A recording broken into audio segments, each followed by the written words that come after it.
નમસ્કાર.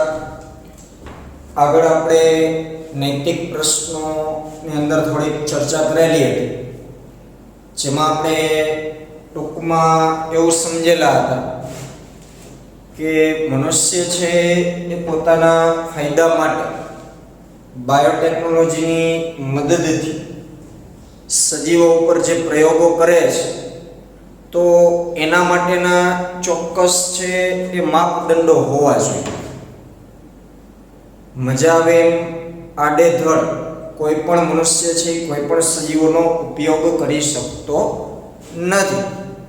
અને આ બાબત જળવાઈ રહે એ માટે ભારત સરકારે એક સંગઠનની રચના કરેલી છે, જેનું નામ આપણે ટૂંકમાં આપેલું છે GEAC. આ જે સંગઠન છે જેનેટિક એન્જિનિયરિંગ એપ્રુવલ કમિટી, કે જેના દ્વારા પ્રયોગ માટેની માન્યતાઓ છે આપવામાં આવતી હોય છે. આગળ આપણે એ મુદ્દાને સમજીએ તો સૌથી પહેલા આપણે જૈવ પેટન્ટ વિશે સમજવું જરૂરી છે. જૈવ પેટન્ટ. તો જૈવ પેટન્ટ છે શું એની જાણકારી આપણે મેળવવી જરૂરી છે. તો વિશ્વની અંદર માનવ કલ્યાણ માટે અવનવા સંશોધનો છે જુદા જુદા સંશોધકો દ્વારા થતા હોય. જે કાંઈ દવાઓનું સંશોધન કે કોઈ પણ સાધનો સંશોધન જે થાય છે, આ સંશોધન કોઈક ને કોઈક સંશોધકો દ્વારા થયેલું હોય. એટલે કે કોઈ એક વ્યક્તિ હશે, અથવા તો કોઈ એક કંપની હોય, અથવા કોઈ એક સંગઠન હોય, અથવા તો કોઈ એક દેશ હોય કે જેમના દ્વારા એ સંશોધન કરવામાં આવેલું હોય. તો જેનો વાસ્તવિક હક છે એ તેના નિશ્ચિત સંશોધકનો ગણાય. કોઈ પણ વસ્તુ કોઈ વ્યક્તિ બનાવે છે અથવા તો સંશોધન કરે છે, તો એ વસ્તુ ઉપર સાચો વાસ્તવિક હક કોનો છે? જેને એ વસ્તુનું સંશોધન કરેલું છે, મતલબ એ સંશોધક. પછી કીધું એ પ્રમાણે કોઈ વ્યક્તિ હોઈ શકે, કોઈ એક કંપની હોઈ શકે, અથવા રાષ્ટ્ર હોઈ શકે.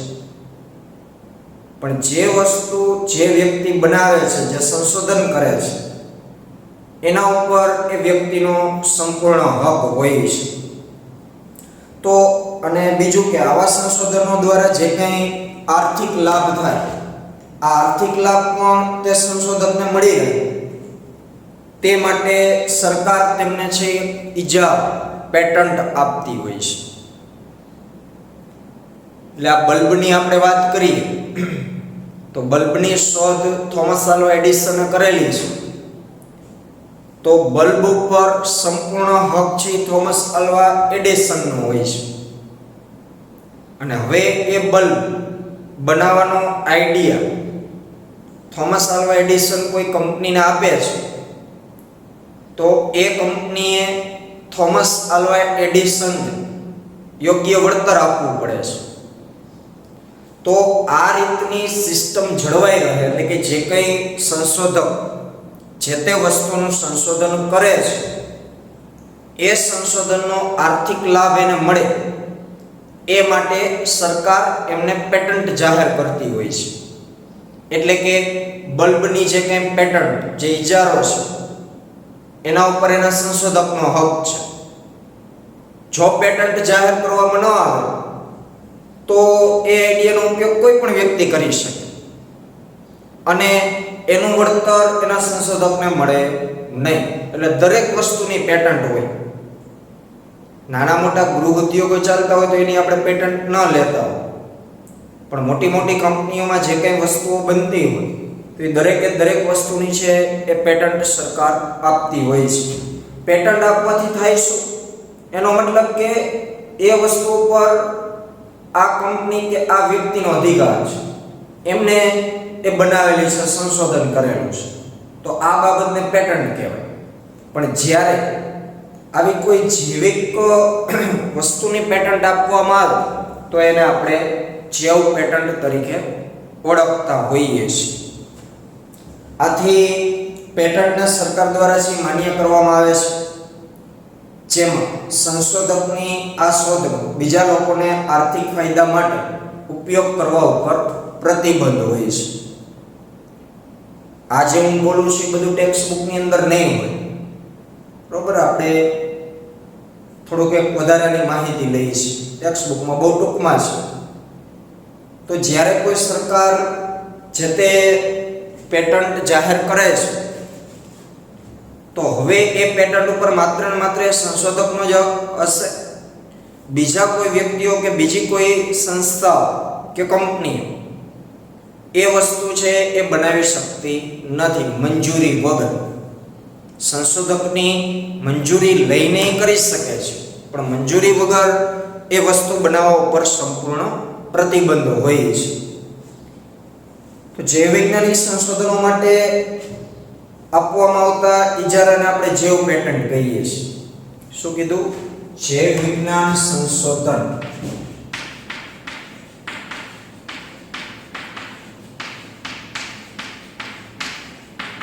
સંશોધનો માટે આપવામાં આવતા ઇજારાને અથવા તો પેટન્ટ જૈવ પેટન્ટ કહે છે.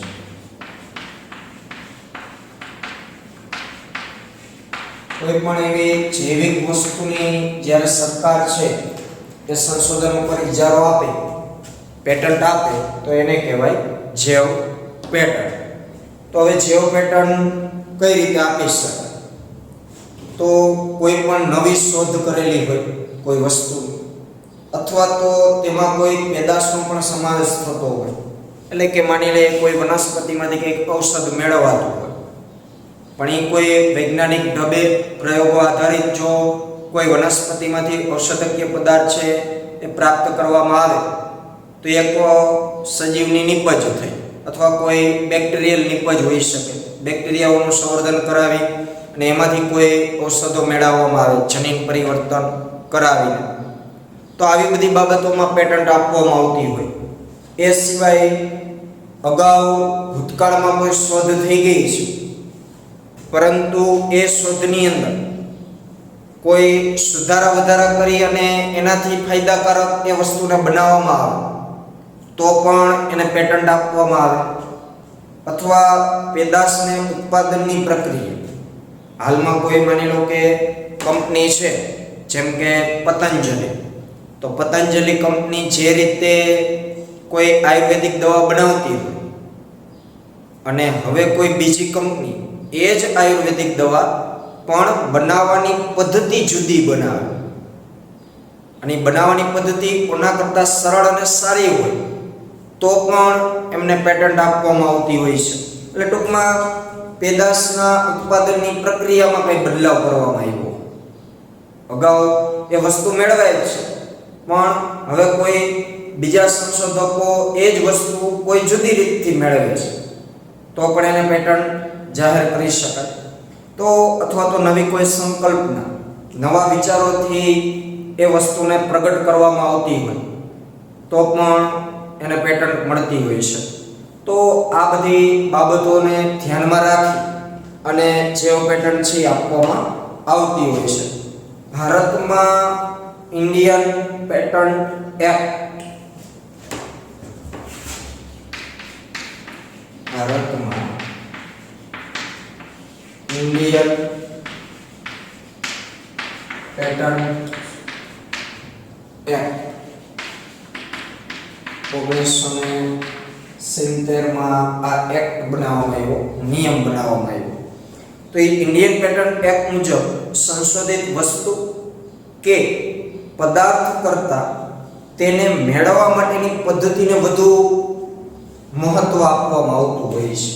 આ ઇન્ડિયન પેટન્ટ એક્ટની અંદર નવી કોઈ વસ્તુ આ બધું તો સામેલ હોય જ, પણ ખાસ આ ઇન્ડિયન પેટન્ટ એક્ટ કોના ઉપર ભાર મૂકે છે? તો કોઈ વસ્તુ શું છે, પેદાશ કઈ છે, એના કરતાં એ વસ્તુ કઈ પ્રક્રિયાથી મેળવવામાં આવે છે, કેવી રીતના મેળવવામાં આવે છે આ બાબત ઉપર વધારે ધ્યાન આપતું હોય છે અને સામાન્ય રીતે તેની અવધિ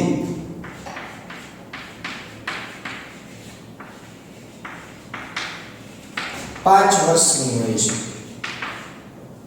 એટલે કે સમયગાળો કોઈ પેટર્ન જાહેર કરે તો એ પેટર્ન ઉપર એનો હક 5 વર્ષ સુધી રહી શકે, પછી એમને એ કોઈ પેટર્નના નિયમો લાગુ પડતા નથી। તો આ બધી બાબતોને ધ્યાનમાં રાખી અને આગળ ટેક્સ્ટ બુકમાં જે આપેલું છે એની આપણે ચર્ચા કરીએ તો પેજ નંબર 214 ઉપર આપણે પહોંચ્યા છીએ કે જનસેવાઓ ઉદાહરણ તરીકે આહાર તેમજ ચિકિત્સા સ્ત્રોત માટે સજીવોના રૂપાંતરણ અથવા તો ઉપયોગિતા જે આવાસ સજીવોના ઇજારા સંબંધિત સમસ્યાઓ પણ બનવામાં આવી છે। આ પેટર્ન એ બધું આપવામાં આવે પણ સાથે સાથે ઘણી બધી મુશ્કેલીઓ પણ અત્યારે ઊભી થયેલી છે। લોકોમાં એ વાતને લઈને આક્રોશ છે કે કેટલીક કંપનીઓ આનુવંશિક દ્રવ્યો, વનસ્પતિઓ અને જૈવિક સ્ત્રોતોનો ઉપયોગ કરી તેનાથી બનતી નિપજો તથા તકનીકો વિશે પેટન્ટ પ્રાપ્ત કરી રહી છે જે ઘણા સમય પહેલાથી ઓળખાયેલ, વિકસિત અને ખેડૂતો દ્વારા તથા વિશેષ ક્ષેત્ર કે સ્થાનિક દેશના લોકો દ્વારા તેનો ઉપયોગ કરવામાં આવી રહ્યો છે। ઘણી બધી વખત આમાં તકલીફ પડતી હોય છે કે સામાન્ય ખેડૂત વર્ગ કોઈ સંકરણની પદ્ધતિ દ્વારા કોઈ વનસ્પતિ ઉગાડે છે અને કંઈક નવી જ વનસ્પતિનું એ ઉત્પાદન કરે છે અથવા તો સારા ગુણવાળી, તો આવું એક ખેડૂતે કરેલું હોય છે તો હકીકતમાં એ જે નવી વનસ્પતિ બનાવી એનો હક એ જે તે ખેડૂત ઉપર ખેડૂતને લાગુ પડે છે। પણ થાય છે એવું કે જે મોટી મોટી કંપનીઓ હોય અથવા તો મોટા મોટા સંગઠનો એ લોકો કોઈ પણ રીતે એ નવી વનસ્પતિના પેટન્ટ મેળવી લેતા હોય છે। આવું થાય એટલે શું થાય કે હવે એ વનસ્પતિ ઉપર સંપૂર્ણ હક એ કંપનીનો થઈ જાય। હકીકતમાં તો એ અગાઉથી ઓળખાયેલી છે, અગાઉથી ખેડૂતોએ વિકસાવેલી છે, તો લાભ સાચો કોને મળવો જોઈએ? ખેડૂતો। તો અત્યારે આવા ઘણા બધા આક્રોશ છે એ ખેડૂતોની અંદર, લોકોની અંદર હોય છે કે હકીકતમાં આ તો અમે બનાવ્યું છે, પણ કોઈ પણ આડકતરી રીતે કાવતરાથી આવી મોટી મોટી કંપનીઓ છે એ પેટર્ન લઈ લેતી હોય છે। એના થોડા ઘણા ઉદાહરણોની ચર્ચા કરીએ તો ચોખા એક મહત્વનું ખાદ્ય અન્ન છે જેના વિશે હજારો વર્ષો પહેલા એશિયાની ખેતીના ઇતિહાસમાં વર્ણન જોવા મળે છે। ચોખા છે તો એની ઘણી બધી જાતો અત્યારે અવેલેબલ છે અને આજથી હજારો વર્ષો પહેલા આ ચોખાની અવનવી જાતોનું વર્ણન એશિયાની ખેતીની અંદર થયેલું છે। એક અનુમાનને આધારે માત્ર ભારતમાં જ ચોખાની લગભગ 2 લાખ જાતિઓ જોવા મળે છે।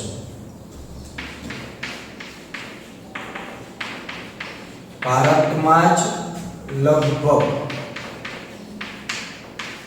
2 લાખ જાતિઓ શેની છે? ચોખાની 2 લાખ જેટલી જાતિઓ છે એ લગભગ ભારતની અંદર જ છે એવું અનુમાન છે। ભારતમાં ચોખાની જે વિવિધતા છે તે વિશ્વની સૌથી વધુ વિવિધતાઓમાંની એક છે અને સૌથી ફેમસ જે ચોખાની જાત છે બાસમતી ચોખા, જે આપણે જાણીએ છીએ।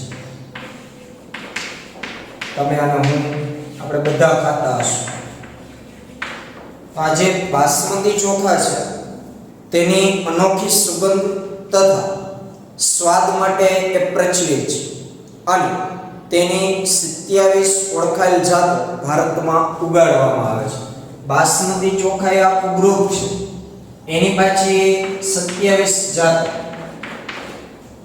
ભારતમાં ઉગાડવામાં આવે છે।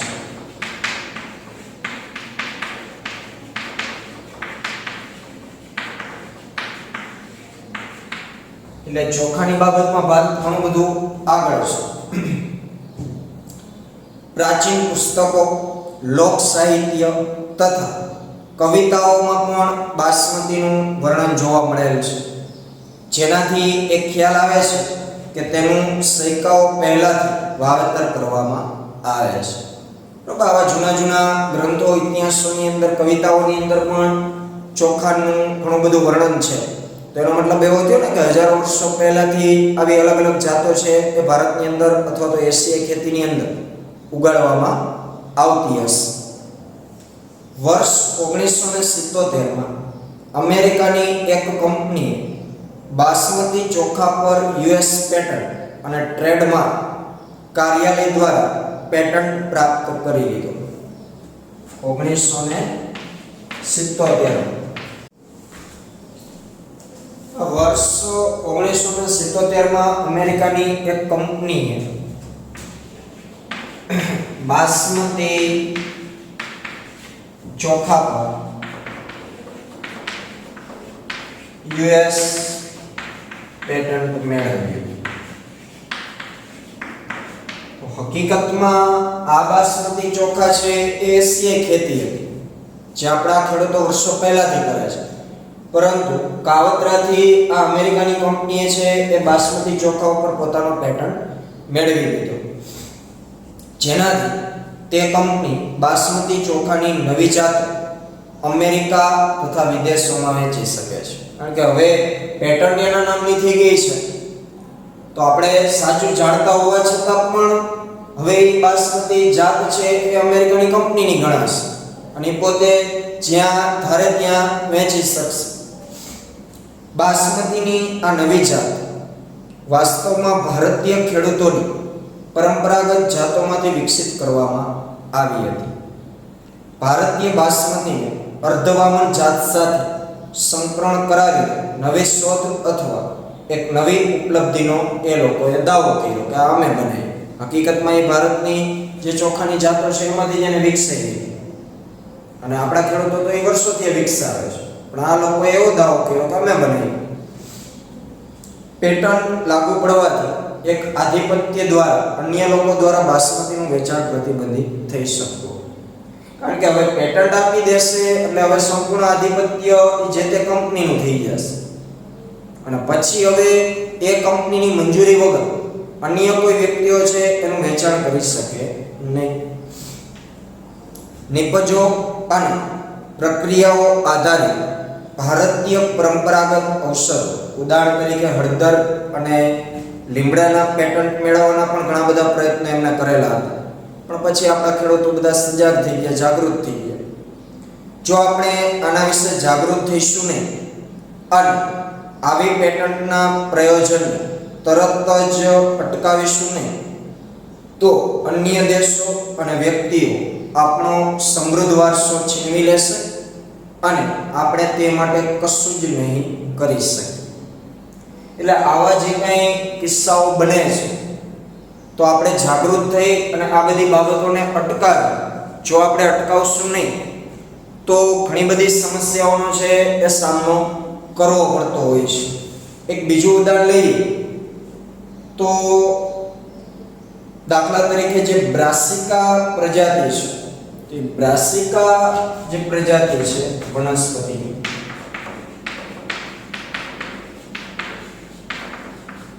આ બ્રાસિકા વનસ્પતિનો આર્થિક લાભ ઘણો છે.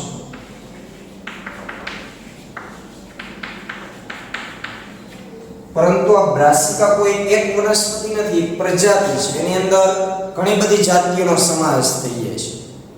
પણ કોઈ એક કંપની કે કોઈ એક વ્યક્તિ કોઈ એક બ્રાસિકા ઉપર પેટન્ટ મેળવી તો જો બ્રાસિકા પ્રજાતિની પેટન્ટ એને આપી દેવામાં આવે તો એનો મતલબ શું થાય કે બ્રાસિકા પ્રજાતિની અંદર જેટલી જાતિઓ છે એ બધાની પેટન્ટ એને લાગુ પડી.